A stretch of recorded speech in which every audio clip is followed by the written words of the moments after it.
پھر اس کے بعد اگلا باب ہے باب اذا حاضت فی شہر ثلاث حیض، اگر کسی عورت کو ایک مہینے میں 3 دفعہ حیض آ جائے اس کا کیا حکم ہے، کیا آ سکتا ہے؟ یعنی اگر کسی کی عادت ہے، کیونکہ حیض تو سراسر عادت پر ڈیپینڈ کرتا ہے. اذا حاضت فی شہر ثلاث حیض، 3 دفعہ اگر کسی کو حیض آ جائے. وما یصدق النساء فی الحیض، اور جو تصدیق کر دیں عورتیں ہی حیض کے معاملات میں، والحمل اور حمل میں، یعنی یصدق سچ سمجھا جائے عورت کی بات کو ان معاملات میں. وہ پیچھے آپ نے پڑھا تھا نا کہ عورت کی گواہی آدھی ہے، وہ صرف مالی معاملات کی بات ہے. یہاں یہ حدیث کیا بتاتی ہے کہ حیض اور حمل وغیرہ یا وہ معاملات جو عورتوں سے متعلق ہیں اس میں عورتوں کی بات کی تصدیق کی جائے گی، وہاں مرد گواہی نہیں دیں گے اور بالکل بھی نہیں دیں گے. وفیما یمکن من الحیض، اور جو کچھ ممکن ہو حیض میں سے، لقول اللہ تعالی، اللہ تعالیٰ کا یہ فرمان ہے قرآن پاک میں عورت کی گواہی کے بارے میں، ولا یحل لہن، نہیں حلال ان عورتوں کے لیے، ان یکتمن، کہ چھپا کے رکھیں، ما خلق اللہ، جو اللہ نے پیدا کر دیا، فی ارحامہن، ان کے رحم میں.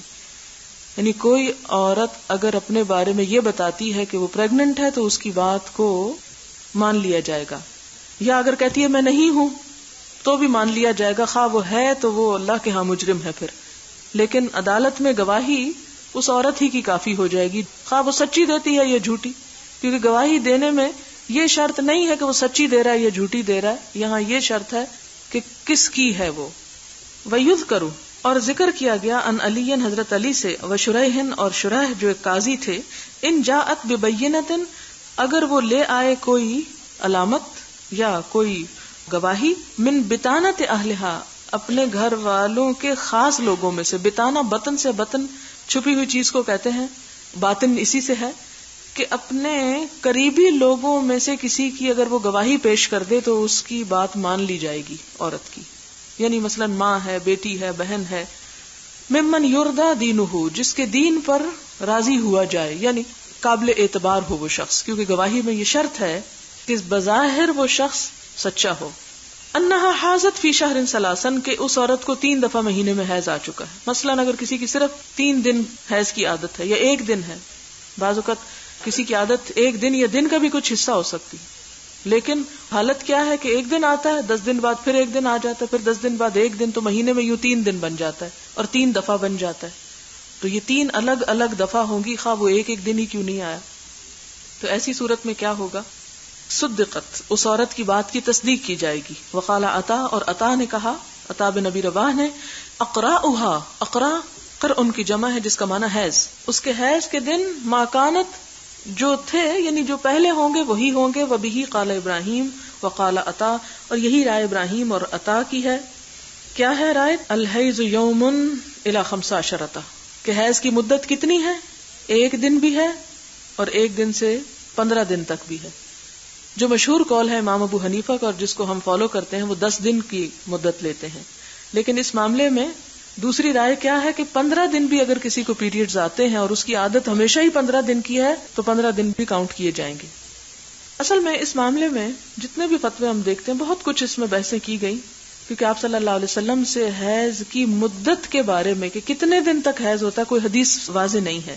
لہٰذا علماء امت نے، فقہاء امت نے مختلف دن مقرر کیے ہیں، اور یہ کہا گیا کہ کم سے کم تو 1 دن، اور زیادہ سے زیادہ کسی نے کہا 10، کسی نے کہا 12، کسی نے کہا 15. ان کا طریقہ یہ تھا کہ مختلف علاقوں میں سروے کرایا جاتا تھا، عام طور پر عورتوں کی عادت کیا ہے. ایک علاقے میں ایک خاص موسم کے تحت رہنے والی خواتین، ان کے ہاں مثلاً 100 لوگوں سے پوچھا گیا تو میکسیمم جو دن پتا چلے وہ 10 تھے. اس عادت کو یا رائے عامہ کو مد نظر رکھتے ہوئے ایک فقیہ نے کیا کہہ دیا؟ 10 دن. دوسرے علاقے یا دوسرے موسم کے تحت عورتوں کو اس سے بھی زیادہ دن کے پیریڈز آئے. وہاں مثلا 100 لوگوں سے 200 عورتوں سے پتہ کرایا گیا تو وہاں 2-4 ایسی بھی نکلی جن کو 15 دن تک پیریڈز آئے. تو وہاں کے امام نے فتویٰ کیا دے دیا کہ زیادہ سے زیادہ 15 دن بھی ہو سکتے ہیں. ہم اب یہ نہیں کہیں گے کہ یہ غلط ہے اور وہ صحیح ہے. انہوں نے اپنے تجربے اور مشاہدے پر فتویٰ دیا، انہوں نے اپنے تجربے اور مشاہدے پر. اب ہم کیا کریں؟ وہ تو آپس میں کوئی کچھ کہہ رہا ہے، کوئی کچھ، تو ہم کچھ بھی نہ کریں. نہیں، ہمیں یہ دیکھنا ہوگا کہ ہماری عادت کیا ہے. اور اس کے لیے میں ہر ماں سے یہ کہوں گی کہ جب اس کی بچی کو پیریڈز شروع ہوں، اور یہ باتیں شرمانے کی نہیں، یہ دین کے حقائق ہیں، اور ماؤں کو اتنا اپنی بچیوں کے ساتھ گفتگو کرنے کا حق ہے. اور اگر ماں خود نہیں گائیڈ کرے گی تو بچیاں بھٹکیں گی، ادھر ادھر سے پوچھیں گی اور غلط چیزیں ان کے سامنے آئیں گی. اس لیے ماں بہترین دوست ہو سکتی ہے ایسے معاملات میں گائیڈ کرنے کے لیے. یعنی ماں اب یہ تو نہیں شرماتی کہ ڈش پہ اس کے ساتھ فحش سین دیکھے. ماں کو اب اس چیز میں تو شرم نہیں رہی، لیکن جہاں دین کا معاملہ ہے، حلال حرام کا معاملہ ہے، وہاں شرم آ رہی ہے. تو اس شرم کی سمجھ نہیں آتی. طریقہ یہ ہونا چاہیے کہ جب ایک بچی کو پیریڈ شروع ہوں تو جس دن شروع ہو اس دن سے ڈیٹ مارک کر لی جائے کیلنڈر یا کسی بھی چیز پر، یا ویسے ہی 1 2 3 4 لکھ لیے جائیں، یا وہ ڈیٹس لکھ لی جائیں. فار ایگزامپل 15 نومبر 16 17 18 19 20. اگلے مہینے جب پیریڈز آئیں تو پھر کیلنڈر چیک کیا جائے کہ اب کس دن سٹارٹ ہوئے، 15 ہی کو ہوئے، کتنے دن رہے. 3 مہینے تک اگر وہ بچی کی عادت اسی طرح ہے تو وہ جو ابتدا میں اس کی عادت بنی وہ آئندہ زندگی کے لیے اس کی عادت شمار کی جائے گی کہ اس عورت کا مزاج کیا ہے. یعنی 3 مہینے تک یہ دیکھا گیا. اور 3 کا کیوں دیکھا گیا؟ آپ کہیں گے یہ کہاں سے آگئی 3 مہینے، 4 کیوں نہیں، 8 کیوں نہیں؟ کیونکہ قرآن پاک میں مطلقہ عورت کی مدت بھی 3 ماہ ثلاثۃ قروء بتائی گئی کہ 3 مہینے میں ایک شخص کی جو فطری اس کا طریقہ یا عادت وہ واضح ہو جائے گی. شاذ ایسے لوگ ہوتے ہیں کہ جن کی کچھ بھی عادت نہیں ہوتی، لیکن عام طور پر 3 ماہ میں ڈٹرمن کی جا سکتی ہے ایک بات کہ اس کے 5 دن ہیں یا 4 ہیں یا 6 ہیں. اس کے بعد بچی کو یہ سکھا دیا جائے کہ وہ ہمیشہ اس کو مارک کرتی رہے تاکہ کمی بیشی اگر اس پہ زیادہ جا رہا ہے تو آپ کیئر کریں اپنے بچے کی، اس کو دوا دیں یا اسے دکھائیں کہیں. اور اگر وہ کم ہو رہے ہیں تو بھی آپ دیکھیں کہ اس کے ساتھ یہ کیوں ہو رہا ہے. آپ دیکھیں کہ عورت کی زندگی میں یہ سرکل جو ہے اس کی صحت، اس کی جسمانی قوت اور اس کی تخلیقی صلاحیتوں کی ضمانت ہوتی ہے. اس پر اس میں اس کو صفائی، پاکی اور ناپاکی کا بھی بتائیں. اسلام نے جو حدود قائم کی ہیں مناسب حدود کا بھی ذکر کریں، اور کب شروع ہوتے ہیں اور خاتمے کی کیا علامت ہے، جیسے وہ پیچھے حضرت عائشہ کی اور وہ روایات گزر چکی وہ بھی بتائیں کہ نہانا اس کو کب ہے. یہ نہ ہو کہ وہ 2 دن بعد نہا رہی ہے، پھر بلیڈنگ ہوگی، پھر بیچاری نہا رہی ہے، پھر نہا رہی ہے، وہ ایک عجیب پریشانی میں مبتلا ہے. تو اس سلسلے میں چونکہ یہ ہر عورت کے ساتھ معاملہ ہے اور ہر عورت پر نماز فرض ہے اور اس سے حساب پہلا نماز ہی کا ہوگا، ان معاملات میں تساہل اور سستی اور غفلت ناقابل معافی ہے. لہذا ان تمام چیزوں کی حد بندی کریں، اپنے ساتھ بھی اور بچیوں کے ساتھ بھی، اور ان کو پراپرلی ٹرین کریں اور انہیں بتائیں کہ کب نہانا ہے ان کو. اور ایون اگر وہ حضرت عائشہ کی طرح آپ سے چیک کروانا چاہتی ہیں تو آپ ان کو ڈانٹے ڈپٹے مت، ان کو تسلی کروائیں. اور اس کے بعد یہ ہے کہ نہ صرف نماز بلکہ روزوں کا مسئلہ ہو جاتا ہے. بعض اوقات روزہ نہیں رکھنا چاہیے، رکھے بیٹھے ہیں. بعض اوقات رکھنا چاہیے تو نہائے نہیں، آج ٹائم نہیں تھا اس لیے روزہ بھی چھوڑ دیا. تو چونکہ یہ فرض عبادات سے متعلق ہے یہ سب کچھ، اس لیے اس معاملے میں بہت احتیاط کی ضرورت ہے. اب یہاں پر کیا بتایا جا رہا ہے کہ حیض کی مدت بعض کے نزدیک 15 دن بھی ہے. وقال معتمر عن ابیہ سألت ابن سیرین، معتمر اپنے باپ سے روایت کرتے ہیں کہ میں نے ابن سیرین سے پوچھا عن المرأۃ، عورت کے بارے میں، ترد دم، وہ پھر خون دیکھ لیتی ہے، یعنی دوبارہ اس کو پیریڈ شروع ہو جاتے ہیں، بعد قرئہا، اپنے حیض کے بعد، بخمسۃ ایام، صرف 5 دن کے بعد. یعنی کچھ عورتوں کی عادت اگر یہ ہو کہ 5 دن پیریڈز آئے ہیں پھر پاک ہو گئی، 5ویں دن بعد پھر حیض شروع ہو گیا، پھر پاک ہو گئی، پھر حیض شروع ہو گیا، یعنی مہینے میں 3 دفعہ ہو گئے. قال النساء اعلم بذلک، میں نہیں جانتا، عورتوں کو پتا ہوگا یہ کیا ہے.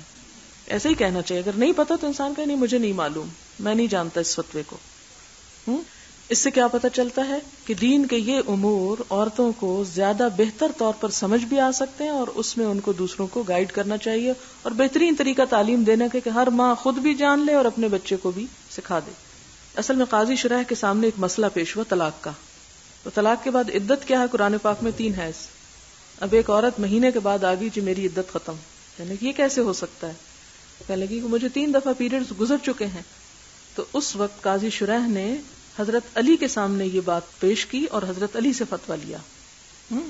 تو یہ جو آخری بات انہوں نے کی نا امام بخاری نے کہ النساء اعلم بذالک، عورتیں زیادہ بہتر جانتی ہیں، تو اس کا مطلب کیا ہے کہ ہر عورت کو اپنی عادت کا خود حساب کرنا چاہیے کہ اس کے ساتھ کیا ہوتا ہے. بعض اوقات یہ ہوتا ہے کہ 5 دن کی عادت ہے، 20 سال 5 دن کی عادت رہی، مینو پاس شروع ہوتا ہے تو عادت بدلنے لگتی ہے، یا کبھی زیادہ ہو جاتی کبھی کم ہو جاتی. پھر اس میں کیا کرے گی کہ پچھلی عادت کے مطابق 5ویں دن تو نہا لے گی اور نماز شروع کر دے گی، خواب اسپاٹنگ ہو بھی رہی ہے کیونکہ عادت اس کی ساری زندگی 5 دن کی تھی. اب آئندہ کیا کرے گی؟ اگلے مہینے پھر دیکھے گی، اگلے مہینے پھر دیکھے گی. اگر 3 مہینے مسلسل 5 سے اوپر جا رہا ہے تو اس کا مطلب عادت بدل چکی ہے. بعض اوقات کسی دوا کے کھانے سے بھی کمی بیشی ہو جاتی ہے. تو اس صورت میں ان سارے معاملات کو ہر عورت جس پر بھی نماز فرض ہے، اور فرض کب ہوتی ہے عورت پہ؟ جب پیریڈ شروع ہو جاتے ہیں. یہ بھی کوئی 15 یا 14 سال کی قید نہیں. کئی خواتین کہتی نہیں جی ابھی تو وہ 15 سال کی نہیں ہوئی اس لیے نماز ہی نہیں ہے، خواہ اسے پیریڈ شروع ہو چکے. عورت کی بلوغت کی علامت اس کے پیریڈز ہیں. نماز اور روزہ جب سے فرض ہو جاتا ہے اس پر، اس میں سالوں کی قید نہیں، ہر ایک کی عادت مختلف ہے. حدثنا احمد بن ابی رجاء قال حدثنا ابو اسامہ قال سمعت هشام بن عروہ قال اخبرني ابي عن عائشہ ان فاطمہ بنت ابی حبیش سألت النبی صلی اللہ علیہ وسلم قالت انی استحاض فلا اطہر، کہ مجھے استحاضہ ہوتا ہے اور میں پاک نہیں ہوتی. افعد الصلاۃ فقال لا ان ذلك عرق ولكن دع الصلاۃ قدر الایام، نماز کتنے دن چھوڑو؟ صرف اپنے ایام کے اندازے پر جو پہلے عادت تھی. التی کنتی تحیدین فیہا، جس میں تمہیں حیض آیا کرتا تھا. ثم اغتسلی وصلی، پھر غسل کر لو اور نماز پڑھ لو. یہاں اوپر یہ جو قرء کا لفظ آیا ہے، اس سے پھر میں یہ بتانا چاہوں گی آپ کو کہ امام بخاری نے حیض کے لیے ایک اور لفظ یہاں استعمال کیا ہے تاکہ بات اچھی طرح واضح ہو جائے. سوال ہے، اگر کسی عورت کی حیض کی مدت ہمیشہ 4 دن رہی ہو اور اب یعنی 34 سال کی عمر میں 4 دن کی مدت کے بعد 1 یا 2 دن چھوڑ کر دوبارہ خون آنا شروع ہو جائے اور وہ مزید 3 یا 4 دن رہے، خون کا رنگ ان دنوں میں زرد ہو، تو یہ حیض ہوگا یا استحاضہ؟ یہ استحاضہ میں شمار ہوگا، کیونکہ پیریڈز کا خون وہی ہے جو عادت کے مطابق مقررہ دنوں میں آئے. اس کے بعد 2-4 دن بعد پھر اگر کوئی بلیڈنگ اسپاٹنگ شروع ہو جاتی ہے تو اس میں آپ وضو کر کے نماز پڑھ سکتی ہیں. ایک حدیث گزری ہے کہ جس میں ایک زوجہ مطہرہ نے فرمایا کہ ہمیں منع کیا گیا جنازے کے پیچھے جانے سے، جبکہ کچھ لوگوں نے سمجھا کہ غالباً عورت کا جنازے کے پیچھے جانا حکماً ممنوع ہے، اس لیے وہ مغالطہ میں پڑ گئے ہیں. برائے مہربانی اس کی وضاحت کر دیں. اس میں یہ ہے کہ جب جنازہ لے کے مرد قبرستان جاتے ہیں تو عورتوں کو پیچھے جانے سے روکا گیا ہے، لیکن اگر کوئی ایسی مجبوری ہو کہ دوسرے ملک سے آ رہی ہیں اور باپ فوت ہو چکا ہے اور اس کا چہرہ دیکھنا ہے تو قبرستان جانا پڑ گیا تو اس صورت میں جانے کی اجازت ہے. لیکن جنازے کے پیچھے پیچھے چلنا جیسے مرد چلتے ہیں، اس چیز کو ناپسند کیا گیا ہے. حدیث میں کہ بیوہ عورت اپنی عدت کے دوران نہ سرما لگائے، نہ خوشبو اور نہ ہی رنگین کپڑا پہنے. کیا مطلقہ کی عدت کے دوران بھی یہی حکم ہے اگرچہ اس کی زینت کو نامحرم مرد نہ دیکھے؟ بات یہ کہ تھوڑے سے احکامات فرق ہیں. جو بیوہ عورت کی عدت ہوتی ہے اس میں سوگ شامل ہوتا ہے اپنے شوہر کو کھونے کا، کیونکہ ایک عورت کی زینت جو اس کے لیے عبادت کا سبب ہے وہ اس کے اپنے شوہر کے لیے، یعنی سب سے زیادہ جس زینت کے اہتمام پر عورت کو اجر بھی ملتا ہے وہ شوہر کی خاطر ہے. جب شوہر فوت ہو جائے تو پھر اس کو حکماً ایک طرح سے کہا گیا کہ وہ زینت نہ کرے تاکہ وہ اپنے غم کا بھی اظہار کر سکے اور دوسروں کے سامنے بھی اس کی کیفیت جو ہے مختلف ہو. لیکن جو طلاق کا مسئلہ ہے وہ نسبتاً مختلف ہے. اس میں اگر شوہر نے طلاق دی ہے تو وہ غم نہیں غصے کا سبب ہوگی بات، یا اس نے خود خلا وغیرہ لی ہے، تو اس میں وہ احکامات نہیں ہیں جو ایک مرے ہوئے شوہر کی عدت پوری کرنے کے ہیں. ان دونوں میں فرق ہوگا. اگرچہ یہ نہیں کہ طلاق کے بعد عورت جو ہے وہ بالکل ہی عام عورتوں کی طرح ہو، تھوڑا بہت فرق تو ہوگا لیکن وہ نہیں جو متوفی کے بعد ہوتی.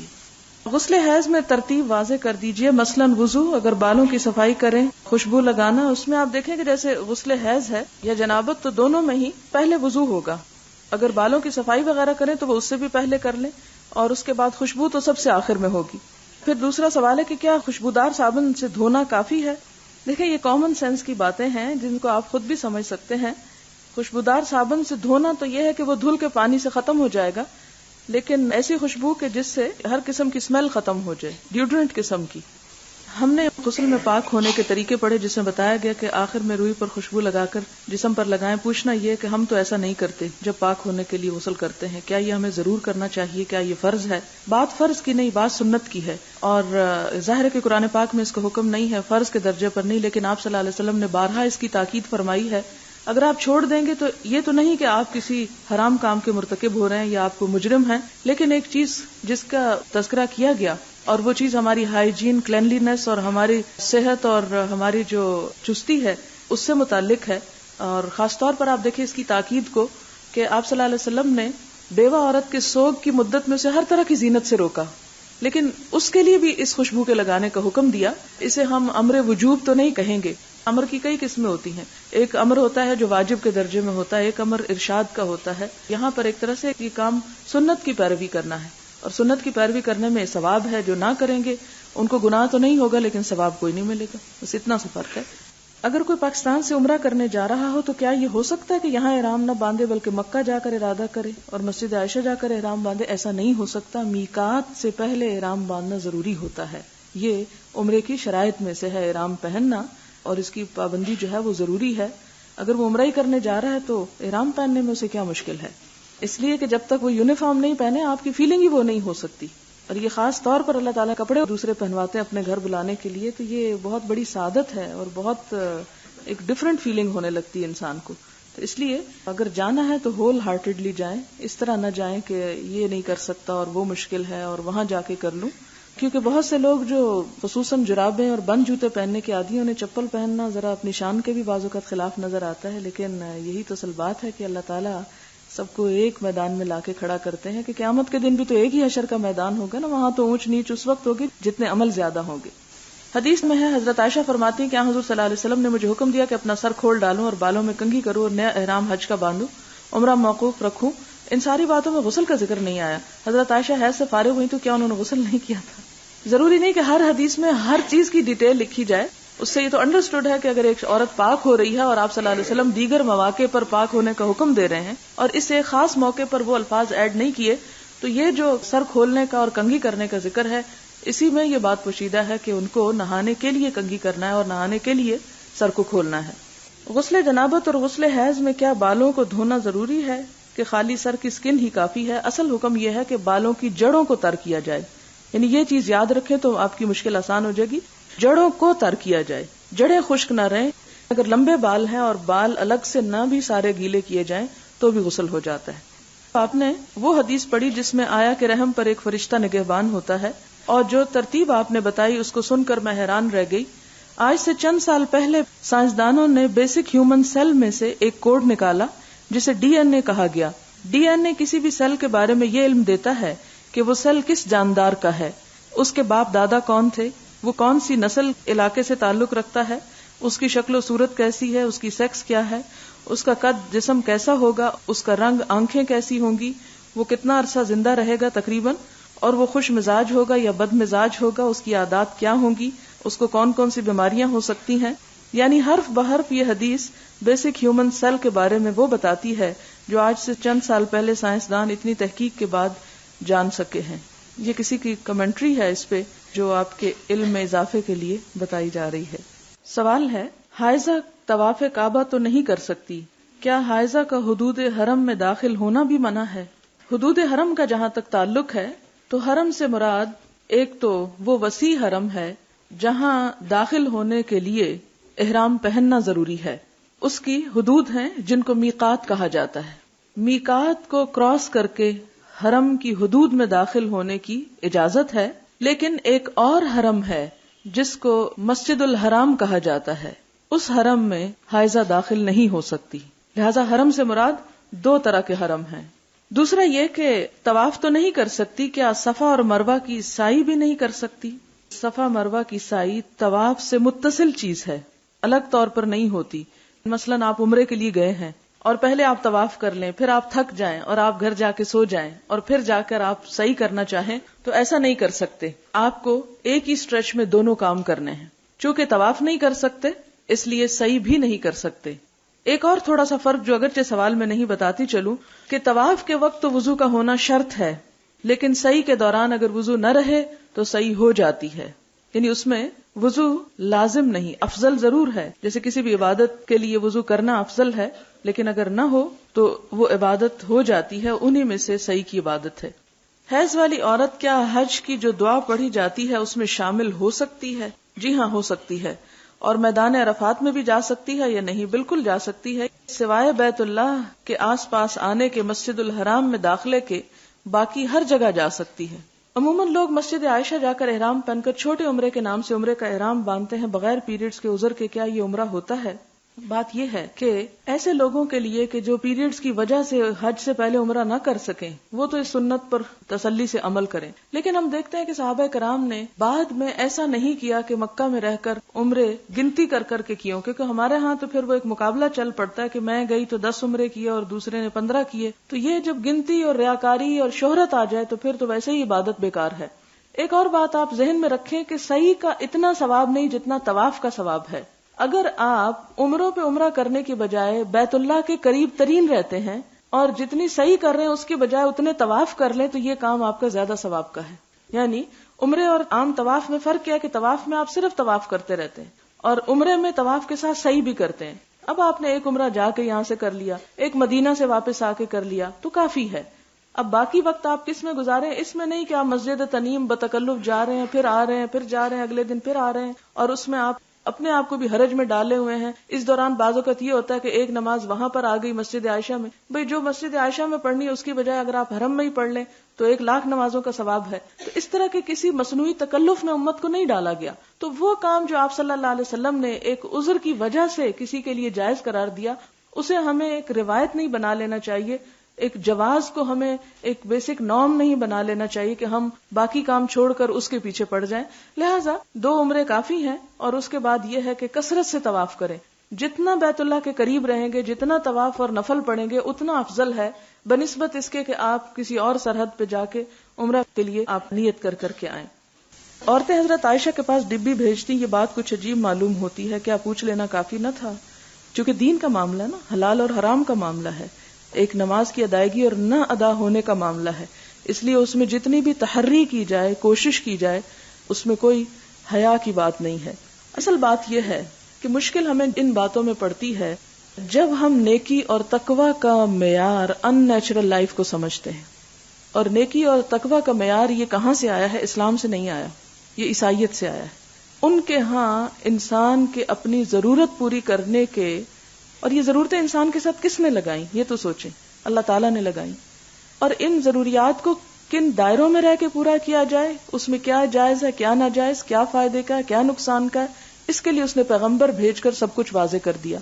اب پیغمبروں نے آ کے یہ باتیں کھول کھول کے بتائیں. اب چونکہ پیغمبر صلی اللہ علیہ وسلم اور دیگر انبیاء کے معاملے میں ہماری جو تھنکنگ ہوتی ہے یا سوچ ہے یا ان کا جو مقام ہے یا جو معیار ہے وہ ایسا بلند ہے کہ ہم سمجھتے ہیں کہ وہ تمام انسانی ضروریات اور تمام ہیومن جو نیسیسٹیز ہیں ان سے بالا تر تھے. اور اگر کوئی بھی انسانی فعل ان سے سرزد ہوتا ہے یا انسانوں کو کچھ بتاتے ہیں تو وہ دین کا حصہ معلوم نہیں ہوتا یا وہ ایک بری بات معلوم ہوتی ہے.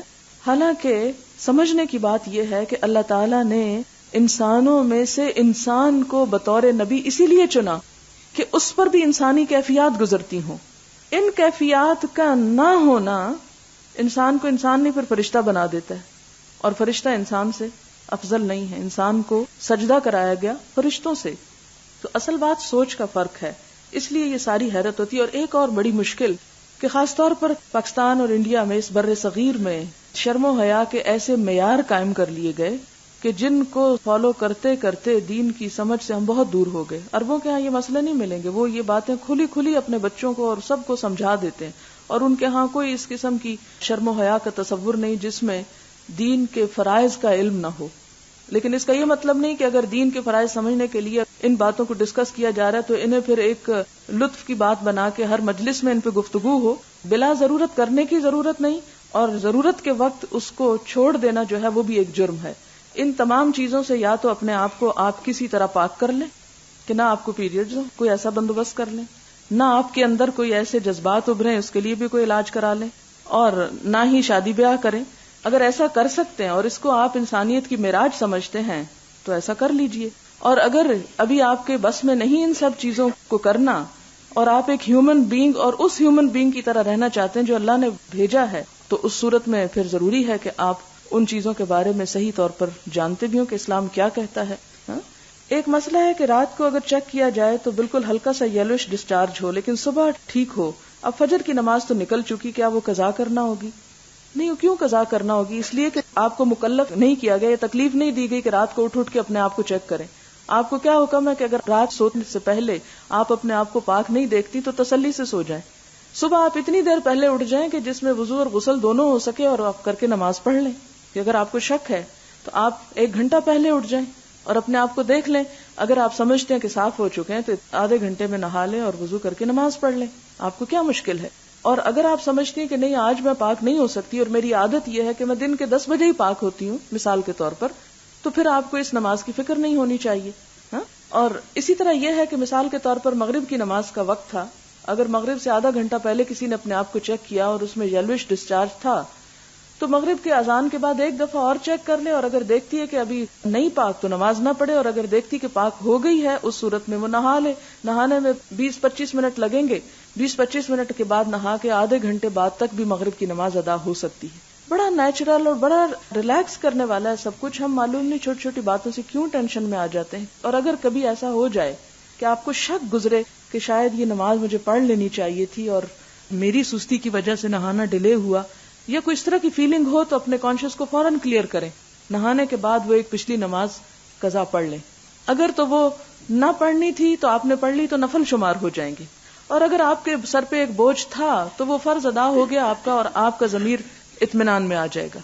اصل بات کیا ہے کہ آپ اطمینان حاصل کریں اور اس طرح کے شکوک سے اپنے آپ کو نکال لیں, اور اس حال میں جان دیں کہ اللہ تعالیٰ کے فرشتے آپ کو آ کے کہیں یا ایتھا النفس المطمئنہ ارجعی الی ربک راضیۃ مرضیہ. تو اس کیفیت کا حصول بہت ضروری ہے کہ اپنے تمام معاملات میں اتنے واضح اور اتنے کلیئر ہوں کہ ضمیر پہ کوئی بوجھ نہ ہو.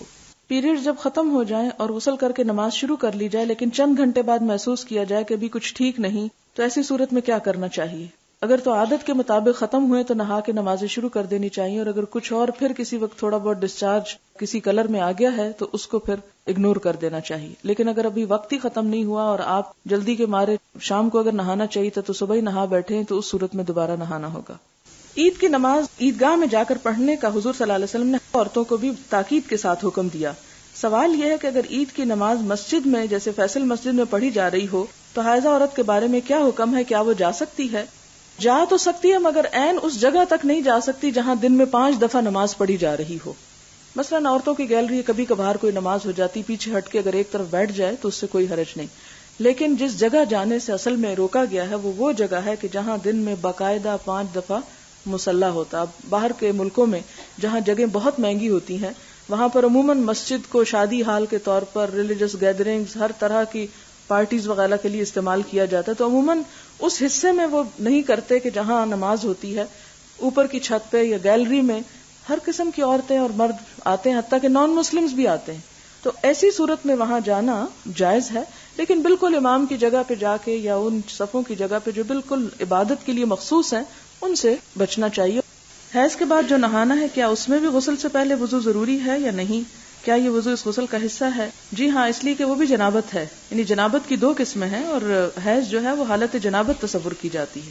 جنابت کا لفظ جو ہے نا یہ جیم نون بے اس کا روٹ ہے. جم کہتے پہلو, اور اس سے کہ پہلو بچانا یعنی الگ رہنا, تو اس میں بھی کچھ چیزوں سے الگ رہنے کے احکامات ہیں, اس لیے اس کو بھی جنابت کہا جاتا ہے, جیسے نماز سے, طواف سے اور کچھ چیزوں سے.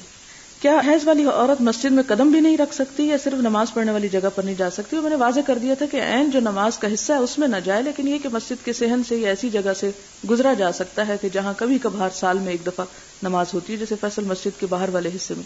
کیونکہ بازو کا ساری فیملی سفر کر رہی ہے اور نماز پڑھنے کے لیے اندر چلے گئے ہیں, تو ایک شخص سڑک پہ کھڑا ہو جائے تو وہ مناسب نہیں ہے. اس میں یہ کہ مسجد کے اندر کسی ایسی جگہ پر بازو کا یہ ہوتا ہے کہ صحن ہوتا ہے, ٹوائلٹس بنے ہوئے ہوتے ہیں, یا ایسا کارنر انسان تلاش کر سکتا ہے. اس کے لیے ہر شخص کو اللہ نے کامن سینس دی ہے کہ اپنی احتیاط کس طرح کرے, لیکن اس کا یہ مطلب نہیں کہ وہ نماز کی جگہ میں چلی جائے. وآخر دعوانا ان الحمد للہ رب العالمین. سبحانک اللہم وبحمدک نشہد ان لا الہ الا انت نستغفرک ونتوب الیک. والسلام علیکم ورحمۃ اللہ وبرکاتہ.